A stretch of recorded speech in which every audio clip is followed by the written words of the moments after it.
Muito obrigada, presidente Renan Calheiros.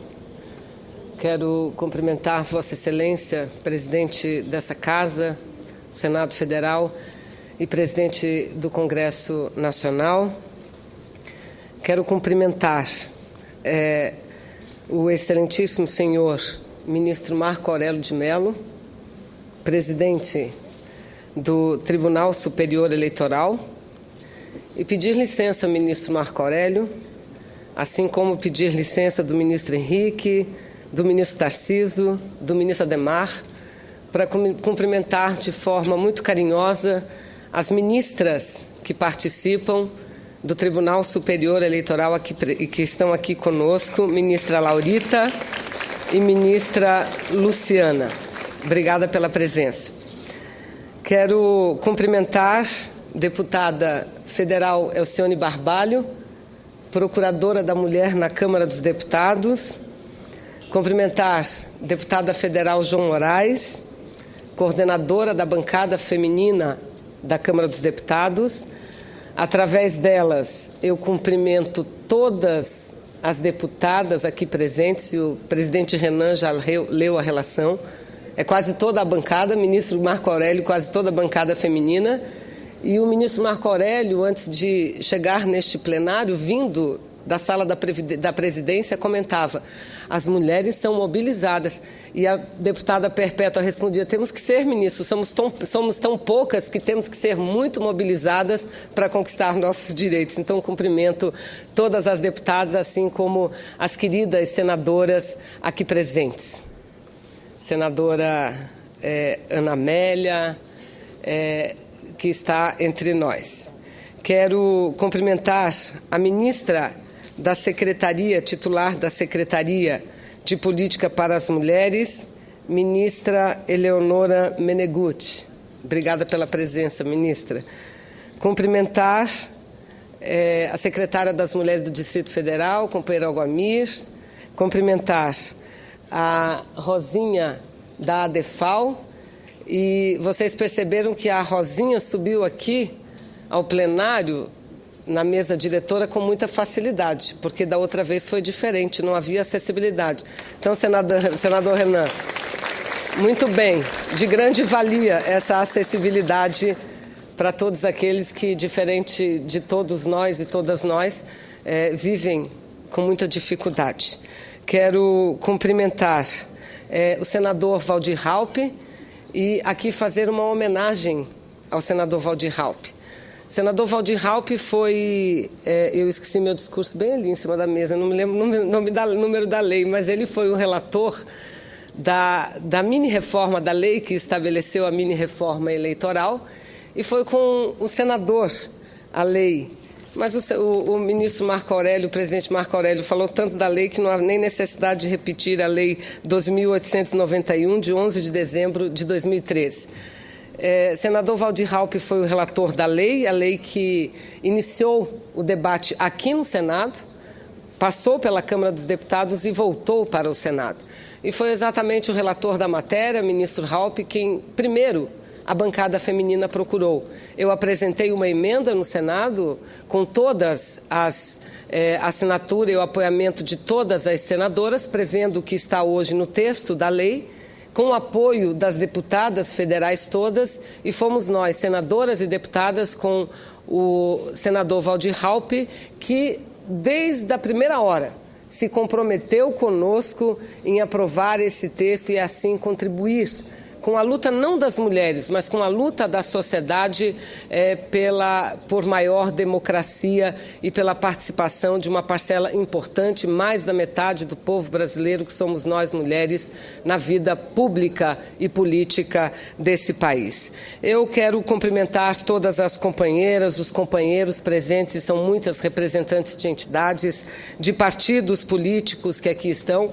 Amanhã teremos uma reunião importante com o Procurador-Geral da República, a Secretaria de Política para as Mulheres, a bancada feminina do Senado e da Câmara Federal, todos os presidentes de partido, as representantes das secretarias de mulheres dos partidos políticos, a fim de debater com o Ministério Público Federal formas e fórmulas para que a lei que estabelece uma cota mínima de 30% de gênero no Brasil não continue sendo sem ser observada, porque no primeiro momento, presidente Marco Aurélio, a lei não falava de obrigatoriedade, então não se preenchia. No segundo momento, da mesma forma, muitas vagas ficavam em branco. E neste momento atual, é obrigatório o preenchimento dos 30% das vagas. Porque, se não houver o preenchimento, a chapa não se registra. Entretanto, o que acontece é que muitas laranjas compõem e completam as chapas, o que não é bom. Mulheres que aparentemente são candidatas, mas que não recebem um voto sequer. O que tem levado o Ministério Público, em alguns estados brasileiros, a abrir procedimentos contra as direções partidárias e contra mulheres que aceitam essa situação. Mas, dito isso, eu quero aqui ressaltar o fato de que a discriminação da mulher, mas primeiro, ministro Marco Aurélio, presidente Renan, falar da minha emoção. É muito comum nós vermos as mulheres subirem às tribunas ou as mulheres irem aos palanques, às praças e falar da sua luta, contra a discriminação. É muito comum. O que não é comum é ver os homens falar dessa luta, é ver os homens dizer da importância das mulheres estarem mais presentes nos espaços de poder. Foi-se o tempo em que a mulher era dada apenas a tarefa do cuidado da família, do cuidado do marido, do cuidado dos filhos. Após a Revolução Industrial, a mulher passou a trabalhar. Nós, no Brasil, hoje, representamos mais de 40% da força de trabalho ativa. Nós somos mais da metade da população. Nós somos mais da metade do eleitorado, mas os índices de ocupação das vagas no parlamento são esses, aqui expressos pelo presidente do Tribunal Superior Eleitoral. São índices incompatíveis com o nosso país, com a nossa nação e com a nossa própria democracia, que é uma jovem democracia ainda. Não é possível que o Brasil ocupe a 156ª posição no ranking mundial em termos de participação feminina. Não é possível que nem 10% das vagas sejam preenchidas por mulheres. Mulheres que têm capacidade, mulher que tem uma escolaridade hoje superior à dos homens. Então, nós temos que ir além daquela constatação de que mulher não gosta de política e não quer ser candidata.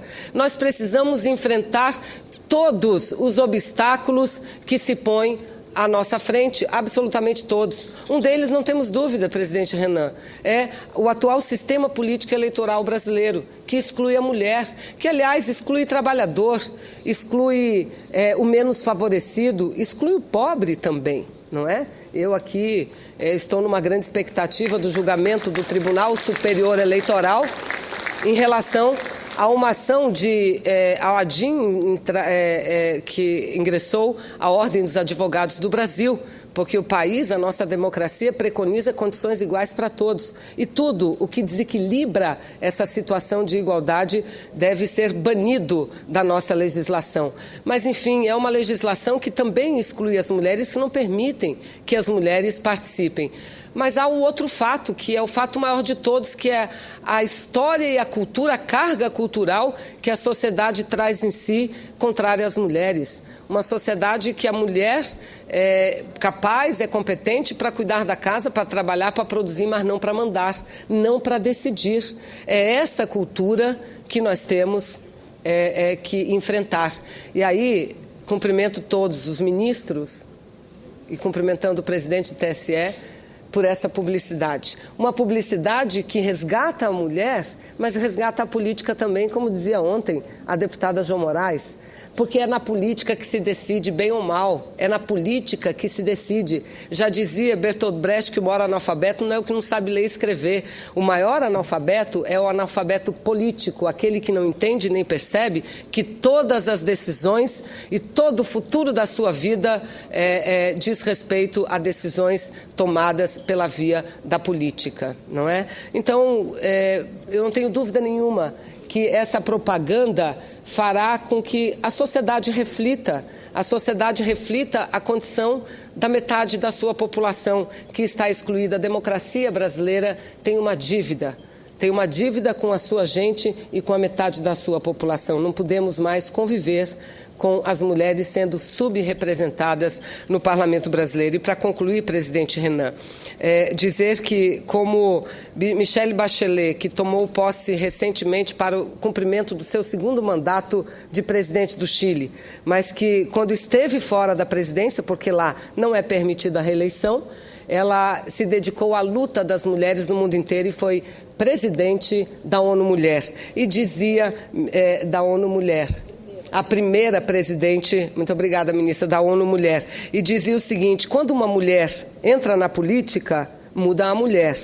Mas quando várias mulheres entram na política, muda a política. E é isso que nós queremos. Mudar a política a favor de um país mais desenvolvido, a favor de uma nação que veja como prioridade a qualidade de vida da sua gente, a qualidade de vida das crianças, dos meninos, das meninas, de todos os brasileiros e as brasileiras. E concluo definitivamente citando aqui Mário Quintana.